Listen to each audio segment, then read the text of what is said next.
berpakaian bernuansa militer, Agus Harimurti Yudhoyono mengenalkan visi misinya kepada warga Jakarta. Salah satu program yang diandalkan Agus adalah 1 miliar per 1 RW dalam setahun. Entah karena program itu atau faktor lain, pasangan Agus Silvi kini sukses memuncaki survei. Setidaknya ada 3 hasil survei yang mencatatkan Agus Silvi di urutan pertama. Yang terbaru adalah survei dari Litbang Kompas.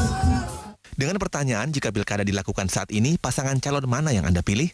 37,1% responden memilih Agus Silvi. Di urutan kedua, pasangan Ahok Jarot dengan 33% suara.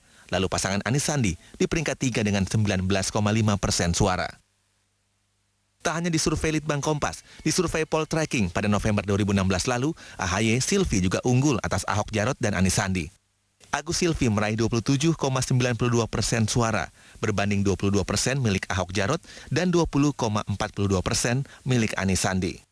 Keunggulan Agus Silvi juga terjadi pada hasil survei indikator di pertengahan November lalu, di mana pasangan nomor urut 1 ini meraih 30,4% suara, unggul atas Ahok Jarot di urutan kedua dengan 26,2 suara, dan Anies Sandi di urutan ketiga dengan 18,9 suara. Lalu apa tanggapan para calon pemimpin Jakarta tentang keunggulan Agus Yudhoyono di dunia survei? Saya juga mendengar kabar baik di Kompas, nilai kami juga dianggap baik, alhamdulillah. Tapi sekali lagi tentu itu adalah survei dan tugas saya adalah memenangkan hati rakyat, memenangkan pikiran rakyat sebanyak-banyaknya, sehingga apa yang tertulis di survei itu juga benar-benar terkonversi menjadi suara real. Ya, survei ya kita harus kerja keras saja. Yang penting itu bukan nomor 1, nomor 2 di tanggal 21 Desember. Yang penting itu nomor 1 atau nomor 2 tanggal 15 Februari. Itu yang penting. Apakah kemenangan di dunia survei bisa menjadi kenyataan pada pilkada sesungguhnya 15 Februari 2017 mendatang? Warga Jakarta yang akan menentukannya. Tim Liputan Kompas TV. Dan saudara, saya akan membahas hasil survei Litbang Kompas ini bersama dengan Ratna Sri Widyastuti, peneliti Litbang Kompas yang sudah hadir di studio Kompas TV. Selamat petang, Mbak Ratna. Selamat petang, Mbak Friska. Kita akan lihat bagaimana hasil survei Litbang Kompas yang kalau kita lihat sampai saat ini yang unggul adalah pasangan nomor urut 1 ya. Betul. Kita akan lihat beberapa datanya berikut ini. Pertanyaannya adalah jika pilkada dilakukan saat ini, pasangan calon mana yang Anda pilih? Apa yang bisa dibaca dari ini, dari hasil survei sementara ini? Ya baik Mbak Friska, jadi Litbang Kompas sudah berhasil mengumpulkan data dan juga mengolah data. Dan hasilnya sudah terlihat di sini dan juga sudah dipublikasikan sejak tanggal 21 Desember. Ya. Dari hasil ini terlihat bahwa sebenarnya belum ada pasangan calon yang mendominasi elektabilitas warga DKI. Tapi jika dirunut secara urutan, maka paslon nomor 1, Agus Yudhoyono dan Silviana Murni ini memperoleh elektabilitas nomor 1 dengan elektabilitas sebanyak 37,1%. Lalu disusul dengan paslon nomor 2 yaitu Basuki Cahayapurnama dan Jarod Saifullah Hidayat dengan 33%. Nah. Di nomor ketiga ada Anies Baswedan dan Sandiaga Uno dengan elektabilitas sebesar 19,5%. Namun ada 10,4% dari warga DKI yang ternyata belum menentukan sikapnya atau sering kita sebut sebagai istilah undecided voters. Nah, undecided voters ini apakah pada saat survei ada pertanyaan misalnya kenapa belum menentukan pilihan? Tentu, seperti itu? Ya. Jadi kita selalu mencoba menggali lebih dalam kenapa sih mereka belum menentukan pilihan. Ya. Jadi secara umum ada 3 sebab. Pertama, mereka adalah kalangan yang skeptis terhadap pemilihan pilkada, jadi mereka tidak merasa apatis bahwa pilkada ini akan dapat menghasilkan pimpinan yang lebih baik dan sebagainya.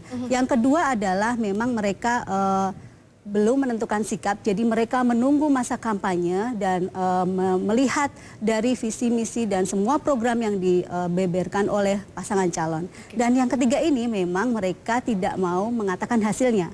Atau dengan kata lain merahasiakan pilihan. Oke, kita akan lihat lagi data berikutnya dari survei yang sudah dihimpun oleh Litbang Kompas ini.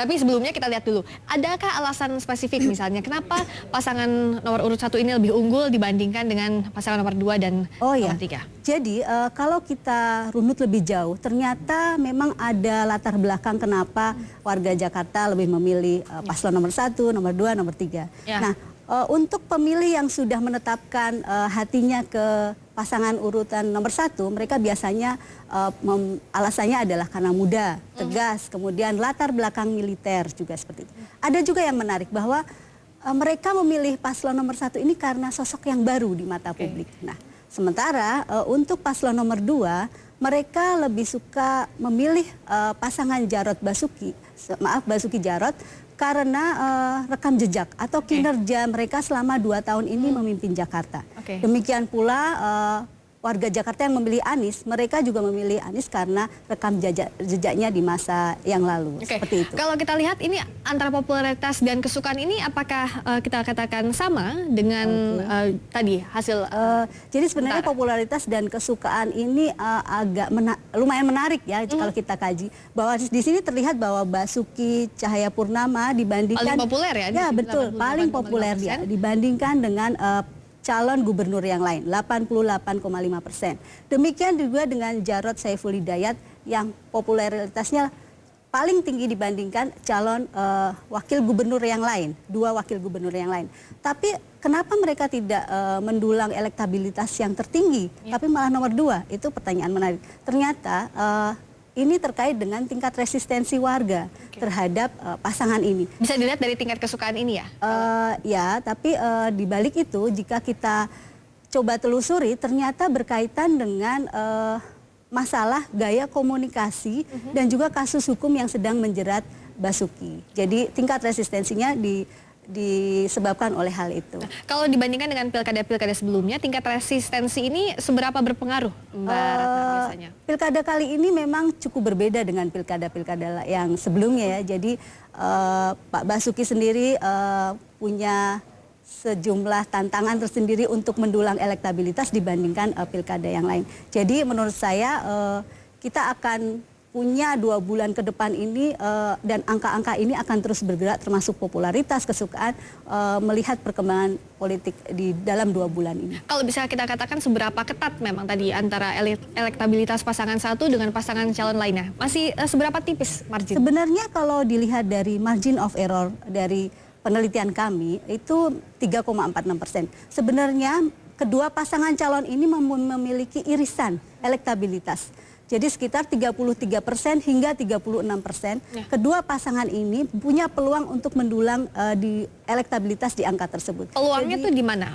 Apa yang bisa diambil oleh masing-masing pasangan calon artinya ya celahnya ini? Peluang itu tergantung nanti pasangan calon masing-masing mengatur strateginya. Nah, survei kali ini memotret suara warga DKI. Jadi inilah potret suara warga DKI tanggal 15 Desember. Nah, selanjutnya silahkan masing-masing tim bisa mengatur strategi. Yang unggul tidak boleh lengah, namun yang belum unggul masih bisa mencari cara lain untuk meraup hati warga DKI. Tentu ada banyak survei yang dilakukan beberapa waktu ini. Apa bedanya survei dari Litbang Kompas dengan survei-survei lainnya? Nah, survei Litbang Kompas pertama memakai sampling frame dari daftar pemilih sementara atau DPS. Jadi yang kita survei adalah benar-benar orang yang punya hak pilih di DKI Jakarta. Kedua adalah kami sangat ketat dalam pengambilan sampel dan juga pengawasan yang sangat melekat pada teman-teman yang berada di lapangan saat mengambil data. Yang ketiga kami menggunakan beberapa skenario atau pertanyaan berlapis untuk menggali elektabilitas. Nah, jadi kita pakai pertanyaan terbuka juga simulasi yang lain. Nah, inilah yang kemudian di satu sisi menjadi semacam pengingat reliabilitas untuk konsistensi pemilihan dan juga akhirnya berhasil menekan undecided voters menjadi 10,4. Dan yang terakhir adalah independensi. Semua dana dan penyelenggaraan disandang dan diselenggarakan oleh Kompas tanpa berafiliasi dengan partai manapun. Nah, dan yang patut juga kita nanti-nantikan kira-kira survei ini biasanya berapa hari menjelang pemilihan yang bisa dikatakannya akurat atau tidak jauh beda lah dengan hasil pemilihan biasanya kalau dari pengalaman pilkada sebelumnya. Survei ini tidak dapat dikatakan menebak-nebak siapa yang nanti unggul tanggal 15 karena masih cair itu sampai masih cair dan ya? Kita tahu bahwa situasi terus bergerak dan banyak sekali yang bisa terjadi dalam 2 bulan ini. Yang pasti warga DKI yakin bahwa pilkada ini akan aman. Hampir 85% warga DKI yakin bahwa pilkada akan berjalan aman. Dan yang harus direbut adalah hati warga DKI. Jadi karakter pemilih DKI itu seperti apa sih unikannya dibandingkan Nah, daerah lain? ini yang unik. Dari hasil ini sebenarnya masing-masing tim pemenangan harusnya bisa kemudian kembali ke dapur mereka masing-masing dan mencari apa sih yang kurang, apa sih yang potensial untuk terus dikembangkan. Dan kita tunggu nanti sampai 15 Februari kira-kira siapa yang benar-benar unggul pada pemilihan nanti. Terima kasih banyak Mbak Ratna sudah bergabung di Kompas Petang. Dan saudara, kami akan kembali dengan informasi lainnya usai jeda saudara. Tak hanya menjadi terpidana kasus pencabulan, pedangdut Saipul Jamil kini